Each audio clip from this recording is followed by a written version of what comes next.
नमस्कार, बहुत स्वागत है आपका डेली 24 भारत में। मैं हूं आपके साथ अनीता शर्मा। शुरुआत करते हैं देश दुनिया की बड़ी खबरों से। प्रधानमंत्री नरेंद्र मोदी ने मिडिल ईस्ट में युद्ध के कारण पैदा हुए संभावित तेल संकट को देखते हुए एक हाई लेवल बैठक बुलाई है और इस बैठक में केंद्रीय मंत्री अमित शाह, जेपी नड्डा और हरदीप पुरी सहित कई अन्य मंत्री मौजूद रहेंगे। बैठक का मुख्य उद्देश्य देश में एलपीजी की आपूर्ति, पेट्रोलियम उत्पादक की उपलब्धता और उर्वरक विवरण जैसी आवश्यक सेवाओं पर चर्चा करना है। मंत्रालय की अधिकारियों को भी इस बैठक में शामिल किया गया है ताकि वर्तमान संकट के संभावित प्रभावों का आकलन करते समय ये निर्णय लिया जा सके। विशेषज्ञों का मानना है कि मिडिल ईस्ट में तनाव बढ़ने से वैश्विक तेल बाजार पर दबाव पड़ सकता है और घरेलू स्तर पर कीमतों में वृद्धि हो सकती है। इसीलिए सरकार की ये बैठक रणनीति तैयारी और आवश्यक संसाधनों को सुनिश्चित आपूर्ति के लिए अहम मानी जा रही है। ऐसे में तेल संकट को लेकर प्रधानमंत्री नरेंद्र मोदी ने यह अहम बैठक बुलाई है। केंद्रीय गृह मंत्री अमित शाह सहित कई वरिष्ठ मंत्री जो हैं वो शामिल होंगे। एलपीजी सहित कई मुद्दों पर चर्चा होगी। मिडिल ईस्ट युद्ध से घरेलू आपूर्तियों को लेकर भी लगातार चर्चा होगी। प्रधानमंत्री नरेंद्र मोदी की अहम बैठक है। आज शाम तक ये बैठक हो सकती है। तेल संकट को लेकर पीएम मोदी ने ये अहम बैठक बुलाई है। ऐसे में सीधे आपको लेकर चलते हैं हमारे मैनेजिंग एडिटर रमेश ठाकुर के पास और उनसे जानते हैं कि आज इस महायुद्ध का 23 दिन हो चुका है और सबसे पहले सवाल यही करेंगे कि किस तरीके से वो इस महायुद्ध को देख रहे हैं। रमेश जी। देखिए अनीता, मुझे लगता है कि युद्ध जब शुरू हुआ था तो ये लग रहा था कि 1, 2 या 3 दिन में अमेरिका, इजराइल इसको समेट लेंगे, लेकिन कमोबेश ऐसा हुआ नहीं। अब ये युद्ध लंबा खिंचेगा क्योंकि ईरान किसी भी सूरत में मानने को राजी नहीं है, क्योंकि इसको मुझे लगता है कि प्रतिष्ठा का सवाल हो गया है। अमेरिका की जो दादागिरी रही है पूरे वर्ल्ड फोरम पे, और इजराइल जिस तरीके से अपने आप को कहता था कि वेपन्स वगैरह में, खरीदारी में, बेचने में हमसे कोई आगे ना जा पाए। इवन भारत भी लंबे समय तक जो भी डिफेंस जितनी भी इंस्ट्रूमेंट हैं और वेपन्स वगैरह है, हम लोग भी उनसे खरीदते रहे, बड़े खरीदार उनके लिए रहे, लेकिन चीजें समय समय पे बदलती रहती हैं। अब आज से मुझे लगता है 23वां आज दिन है। बिल्कुल। आज एक और ये आया है कि जो इजराइल के अंदर जो एटमी एक इंस्ट्रूमेंट रखा हुआ है उसके ऊपर ईरान ने हमला करा है, जबकि इस संधि है पूरे वर्ल्ड के सारे कंट्रियों के साथ में, नाटो की भी है और ब्रिक्स जितने भी ग्लोबल फॉर्म के जुड़े हुए जितने भी समितियां हैं उनके साथ में ये कहा गया है जिसके पास भी एटम बम है, भारत के पास भी है, पाकिस्तान के पास भी है, कई लोगों के, कई देशों के पास है, तो ये है कि वो कोई भी किसी भी तरीके से ना परीक्षण कर पाएगा और ना उसका इस्तेमाल कर पाएगा।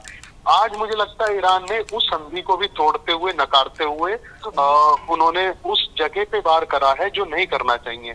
तो इस लिहाज से ये लगता है कि आयतुल्ला खामनोई के मरने के बाद में ईरान आज उस स्थिति खड़ा है, करो या मरो की। बिल्कुल। ऐसे में इस स्थिति की बात करें, करो या मरो के बयान बहुत सारे निकलकर सामने आ रहे हैं सर, कि जैसे कि इजराइल और ट्रंप जो है, बेंजामिन नेतन्याहू का बयान कुछ और आ रहा है और ट्रंप का बयान कुछ और आ रहा है, तो क्या कहीं ना कहीं अलग थलग पड़ गए हैं ट्रंप? हाँ, बिल्कुल सही सवाल करा आपने, क्योंकि जो स्थिति इस समय मैं ट्रंप की देख रहा हूँ, अमेरिका की देख रहा हूँ, क्योंकि अमेरिका की जो अपोजिशन पार्टियां हैं उन्होंने साथ छोड़ दिया है। वो इस युद्ध के बिल्कुल विपरीत आ गए हैं। वो कह रहे हैं कि जो ट्रंप जो शासक हैं वो गलत तरीके से चीजों को ले रहे हैं। इतने बोल्ड डिसीजन लेने का मतलब है कि मानव जनहानि होना, और वो हो भी रही है। अब जिस तरीके से इजराइल ने कुछ दिन पहले ही जब युद्ध शुरू हुआ था, 2-3 दिन के बाद में उन्होंने उस जगह को वार करा था जो बच्चियों का स्कूल था ईरान के अंदर, उनमें 165 बच्ची मारी गई थी। क्योंकि देखो, किसी का बच्चा अगर हताहत होता, उसको जान से मार दिया जाता तो उसे बर्दाश्त कोई नहीं करता, फिर चाहे अमेरिका की हुकूमत है, अमेरिका के लोग हों या कोई भी लोग हों।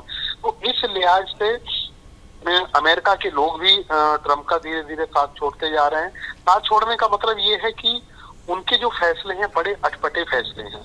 अब वो यहाँ पे एक चीज और यहाँ पे दर्शकों को बताने की जरूरत है कि इजराइल अमेरिका के कंधे पे बंदूक रख के चलाना की कोशिश कर रहा था।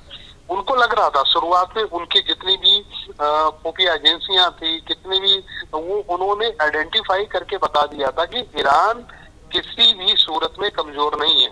उसमें अगर अकेले हैंडली अगर इजराइल उनके ऊपर हमला करता है तो वो हार जाएगा। तब इन्होंने क्या करा, अमेरिका का साथ लिया और उसी दरमियान जो युद्ध से 24 घंटे पहले भारत के प्रधानमंत्री नरेंद्र मोदी को भी अपने यहाँ बुला के अप्रत्यक्ष रूप से उनसे सहमति ली। मतलब युद्ध के उन्होंने कहा कि आप हमारे साथ में आ जाओ। हालांकि वो हमारे लिए उल्टा पड़ गया और ये बात सरकार को, प्रधानमंत्री को नहीं पता थी कि इन दोनों देशों की योजना क्या है, प्लानिंग क्या है। उस प्लानिंग से वो बेखबर थे।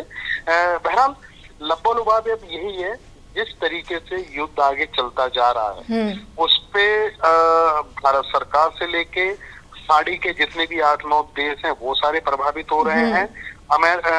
पाकिस्तान से लेके, चाइना से लेके जितने भी देश हैं, सारे के सारे उनके जो तेल हैं, जो ऑयल हैं, उनमें वृद्धि होती जा रही है। बिल्कुल। लगता है ऐसे में सर चाहिए और इसको रुकवाना चाहिए। बिल्कुल, ऐसे में सर कह सकते हैं कि इस महायुद्ध का असर जो है पूरी दुनिया पर पड़ रहा है और आज इसी को लेकर प्रधानमंत्री नरेंद्र मोदी की शाम तक अहम बैठक होने वाली है। किस तरीके से इस बैठक को आप देख रहे हैं? देखिए, बैठक आपात बैठक कही जा रही है। बिल्कुल। और बैठक का मुख्य सार यही है कि इन्होंने जो स्पेशल प्राइस अभी जो तेल का जो होता है वो 2-2.5 रुपए उन्होंने बढ़ा दिया है। नॉर्मल तेल पे वृद्धि हुई नहीं है, गैस सीएनजी पे वृद्धि नहीं हुई है, लेकिन जो कमर्शियल जो सिलेंडर है उन पे वृद्धि कर दी गई है। ये वृद्धि और चीजों पे ना हो। बिल्कुल। क्या हमारे पास कच्चे तेल का भंडार पर्याप्त है? अगर स्थिति 1 महीने या 15-20 दिन तक ऐसे ही बनी रही, क्या उस कमी को हम पूरा कर पाएंगे? या जो खपत, जितनी भी खपत हमारे यहाँ इंडिया में है, क्या उसकी भरपाई करने के लिए सरकार सक्षम है?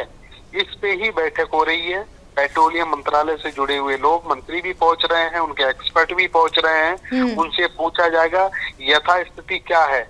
अगर ये लगता है, क्योंकि दूसरी बात अनीता ये है, क्योंकि चुनावी माहौल है। बिल्कुल। अभी बंगाल का चुनाव सर पे है, तमिलनाडु आपका, फिर केरला हो गया, पुडुचेरी, 4-5 राज्यों के चुनाव हैं। चुनाव के एंड टाइम पे, एंड वक्त पे अगर सरकार द्वारा किसी भी चीजों पे वृद्धि की जा रही है तो अनीता सीधे सीधे ये सरकार के ऊपर, सरकार के विपरीत चली जाएगी चीज। क्योंकि चुनाव से पहले चीजों में वृद्धि करने का मतलब है सीधे सीधे वोटरों को नुकसान पहुंचाना, उनको नाखुश करना। सरकार पहला तो कदम ये उठाएगी कि चीजों में वृद्धि ना हो और जो चुनाव है वो स्मूथली तरीके से चलते रहे। जो उनकी इच्छाएं हैं कि भाई हमें बंगाल को भी जीतना है और फिर हमें रिपीट करनी है असम सरकार को भी, तो ये सब चीजों को लेके सरकार आज मंथन करेगी और उसी को लेके बैठक है। बिल्कुल। अगर मंथन की आप बात कर रहे हैं सर, तो अभी राहुल गांधी ने भी ट्वीट करके ये बोला है कि थाली महंगी होने वाली है, चुनाव के बाद से सब चीजों के दाम बढ़ जाएंगे। किस हद तक इसको आप देख रहे हैं कि आम जनता को और महंगाई का सामना करना पड़ सकता है अगर चुनाव के बाद की बात करूं मैं तो? को मैंने कहा ना, ये क्योंकि विपक्ष का सबसे बड़ा नेता और एलओपी, देश का एलओपी अगर ये बात कह दे कि आपकी थाली में रोटी, चावल, सब्जी, अचार, दही, जो भी आपकी थाली में होता है खाने के लिए, वो सब महंगी होने वाली है। तो ये स्थिति पैनिक करने वाली खबर है। इससे आम जनता इसको गलत तरीके से लेगी और वो सीधे सीधे प्रधानमंत्री और उनकी सरकार को दोषी ठहराएगी। नहीं कि ये चीज अगर ऐसी हो गई तो उनके जो घर का जो बजट है वो पूरी तरीके से गड़बड़ा जाएगा। इस बयान को डैमेज करने के लिए और डैमेज कंट्रोल करने के लिए ही विशेष तौर पे मीटिंग ली जा रही है कि राहुल गांधी के बयान को हमें किसी भी सूरत में झूठा साबित करना है और ये जनता तक ना पहुंच पाए। और जनता अगर ये मान गई कि नहीं, राहुल गांधी ने सही कहा है, तो आने वाले चुनावों में सरकार को और बीजेपी को बहुत बड़ा खामियाजा भुगतना पड़ सकता है। ठीक है। ऐसे में सर कहा जा रहा है कि कोई भी चिंता की बात नहीं है, तेल भी भरपूर है और गैस भी भरपूर है, लेकिन उसके बाद भी लगातार मीटिंग हो रही है और सवाल जवाब निकलकर सामने आ रहे हैं। इसको लेकर किस तरीके से देखें?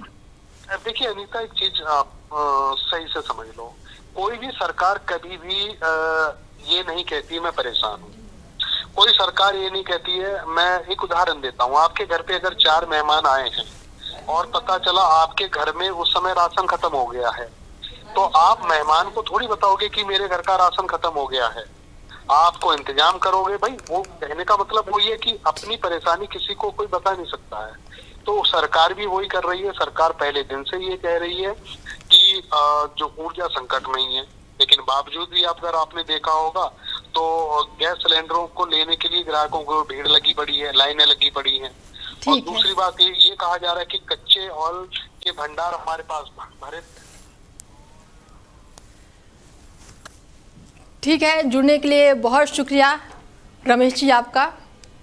बता दें कि गृह मंत्री अमित शाह सहित प्रधानमंत्री नरेंद्र मोदी की अध्यक्षता में ये बैठक होने वाली है और इस बैठक में कई वरिष्ठ नेता जो हैं वो शामिल होंगे। वहीं अमेरिका और ईरान के बीच बढ़ते तनाव के बीच सैन्य गतिविधियां तेज होती नजर आ रही हैं और इसी क्रम में ब्रिटेन की परमाणु ऊर्जा से चलने वाली पनडुब्बी HMS जो कि मिसाइलों से काफी लैस है, रणनीतिक रूप से बेहद ही अहम होर्मुज जलडमरू मध्य के पास पहुंच गई है। एक रिपोर्ट की माने तो ये पनडुब्बी अरब सागर में तैनात हो गई है और ये तैनाती ऐसे समय में हुई है जब अमेरिका ईरान के खिलाफ सैन्य कार्रवाई को लेकर सख्त रुख अपनाए हुए है और संभावित अभियान की चेतावनी दे चुका है। विशेषज्ञों का मानना है कि होर्मुज जलडमरू मध्य वैश्विक तेल आपूर्ति के लिए बेहद ही महत्वपूर्ण मार्ग है, जहाँ से दुनिया का बड़ा हिस्सा कच्चा तेल गुजरता है और ऐसे में इस क्षेत्र में किसी भी तरह की सैन्य हलचल अंतर्राष्ट्रीय बाजारों और सुरक्षा हवाले उसको लेकर सीधा इसका असर देख सकते हैं। मौजूदा घटनाक्रम में मिडिल ईस्ट में तनाव को और बढ़ा सकता है और वैश्विक स्तर पर इसका व्यापक प्रभाव को लेकर चिंता जो है वो गहराने लगी है। वहीं इमरान मसूद ने मिडिल ईस्ट में बढ़ते तनाव और संभावित युद्ध को लेकर बड़ा बयान दे दिया है। उन्होंने कहा है कि ये युद्ध अमेरिका की वैश्विक संप्रभुता को कमजोर कर सकता है और उनके अनुसार ईरान में विश्व शक्तियों के अनुसार जिस तरह से मजबूती से जवाब दिया जा रहा है वो उसकी रणनीतिक क्षमता को दर्शाता है। इमरान मसूद ने आगे कहा है कि ईरान की भौगोलिक स्थिति उसे वैश्विक व्यापार पर बड़ा प्रभाव डालने की ताकत देती है।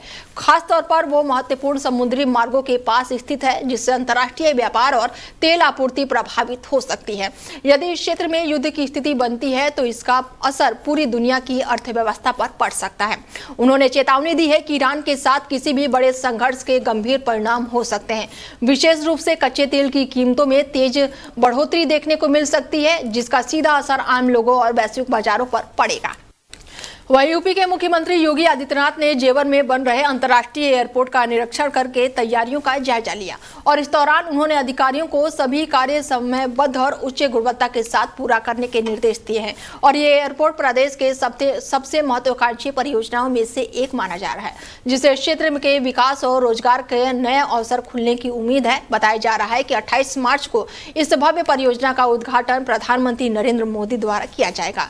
निरीक्षण के दौरान मुख्यमंत्री ने सुरक्षा, यातायात व्यवस्था और यात्रियों की सुविधाओं को लेकर विशेष ध्यान देने की बात कही है ताकि उद्घाटन के समय सभी व्यवस्थाएं सुचारू रूप से संचालित हो सके और एयरपोर्ट जो है देश विदेश के यात्रियों के लिए एक आधुनिक और सुविधाजनक केंद्र बन सके।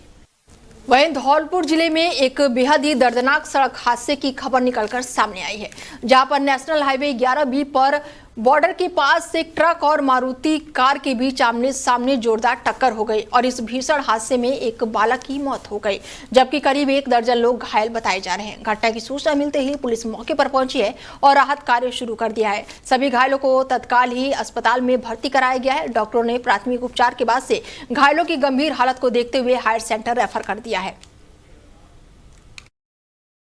उत्तर प्रदेश यात्री थे जो कैला देवी यात्रा कर रहे थे, उनका अचानक ऐसा बथुआ खो जो करौली धौलपुर बॉर्डर पे ऐसा अचानक हादसा हुआ था कि जिसकी देखने में हालत बहुत गंभीर थी। हमारी मेडिकल टीम में आसाराम मीणा, डॉक्टर रवि मीणा, रामराज मीणा ST और एम्बुलेंस कर्मी जो भी हमारे थे सब मौके पर पहुंचकर उसके बाद पुलिस प्रशासन भी पहुंचा था। उसके बाद 2 एम्बुलेंस, एक हाईवे वाली, एक हमारी 108, एक हाईवे वाली वो जिसको बोलते हैं 1033, जो ना पहुँच के 30 यात्री इतने भयंकर गंभीर हालत में थे जिनको हमने प्राथमिक उपचार के लिए लाए, लेकिन हमसे यहाँ व्यवस्था नहीं बैठ पाई थी क्योंकि गंभीर हालत थी। हमने तुरंत रेफर किया करौली तक, हम उनको छोड़ने भी गए थे। उनको छोड़ने के बाद 4:30 बजे हमने देखा तो उसमें एक हादसे में किसी की मौत भी हुई है क्या? एक बच्चे की डेथ हो गई थी। उत्तर वहीं पश्चिम बंगाल के हुगली में टीएमसी के वरिष्ठ नेता कल्याण बनर्जी ने विधानसभा चुनाव से पहले चुनाव आयोग द्वारा राज्य में वरिष्ठ अधिकारियों के तबादले को लेकर बड़ी प्रतिक्रिया व्यक्त की है। उन्होंने आरोप लगाया कि चुनाव आयोग की ये कार्रवाई लोकतांत्रिक प्रक्रिया के लिए उचित नहीं है और इससे मतदाताओं के मौलिक अधिकारों पर असर पड़ सकता है। कल्याण बनर्जी ने कहा कि इस तरह के फैसले संविधान के संघीय ढांचे को कमजोर करने और राज्य सरकार के कार्यों में अनावश्यक हस्तक्षेप का उदाहरण है। उन्होंने ये भी आरोप लगाया कि चुनाव आयोग द्वारा बार बार इस प्रकार के कदम उठाना एक तरह से अप्रत्यक्ष आपातकाल जैसी स्थिति पैदा करता है, जिससे जनता और चुनी हुई सरकार दोनों प्रभावित हो सकती है। उनके अनुसार चुनाव आयोग को निष्पक्ष और संतुलित तरीके से काम करना चाहिए ताकि लोकतंत्र की गरिमा और जनता का विश्वास बना रहे। We have filed a PIL. Let us wait for that. Election Commission is acting very whimsically. Election Commission is taking away the fundamental right to cast the vote. Election Commission is hitting the federal structure of the Constitution. New Election Commission has imposed emergency in an indirect manner. This is unfair, completely unfair. Fundamentally, they are wrong. Election Commission is for conducting the election, not Election Commission cannot run the government. After all, here is a elected government up to 6 men.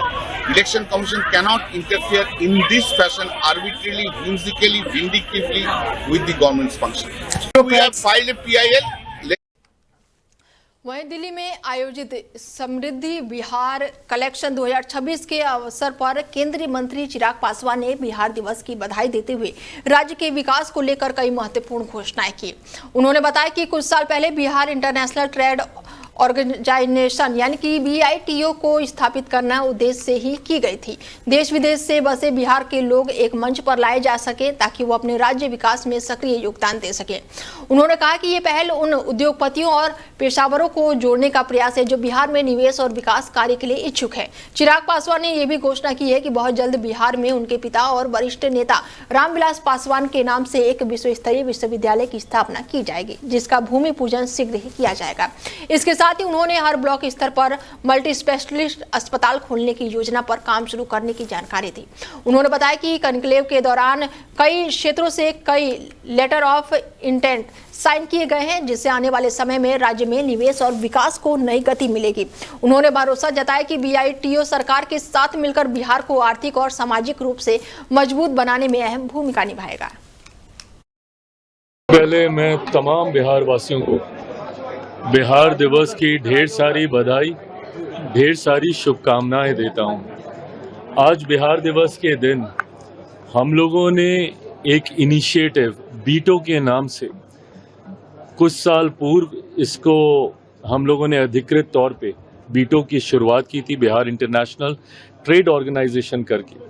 ये एक ऐसी alternate parallel व्यवस्था तैयार करने की सोच है जिसके माध्यम से हर वो बिहारी जो संभवतः बिहार में नहीं रह रहा है, दूसरे राज्यों में या दूसरे देश में जाकर उन्होंने अपने आप को इतना सक्षम कर लिया है कि वो अब बिहार के लिए और बिहारियों के लिए कुछ करना चाहते हैं, उन सबको एक मंच पर लाकर, ऐसे लोगों को, ऐसे इंडस्ट्री लीडर्स को एक मंच पर लाकर जो बिहार में अपना योगदान देना चाहते हैं, ना सिर्फ बिहारी बल्कि संभवतः दूसरे राज्य से हों पर उनकी सोच बिहार को विकसित राज्य बनाने की हो, उन सबको एक मंच पर लाकर बिहार में अलग अलग क्षेत्र में कार्य करने की सोच के साथ BITO को तैयार किया गया है।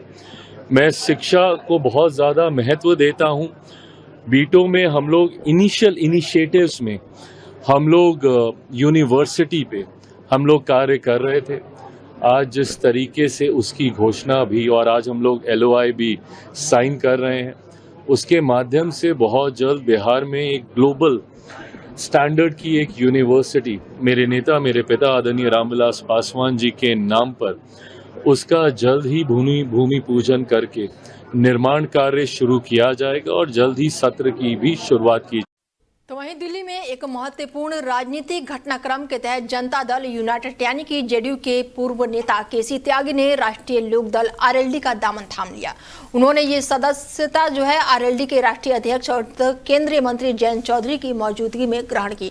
इस मौके पर पार्टी के नेताओं और कार्यकर्ताओं की उपस्थिति में उनका स्वागत किया गया। केसी त्यागी के आरएलडी में शामिल होने की राजनीति रूप से भी अहम माना जा रहा है, क्योंकि उनके अनुभव और पकड़ से पार्टी को संगठनात्मक मजबूती मिलने की उम्मीद जताई जा रही है। वहीं इस कदम को आगामी राजनीतिक रणनीति और समीकरणों के लिहाज से भी महत्वपूर्ण माना जा रहा है, जिससे पार्टी को एक नए क्षेत्र में विस्तार और प्रभाव बढ़ाने में मदद मिल सकती है।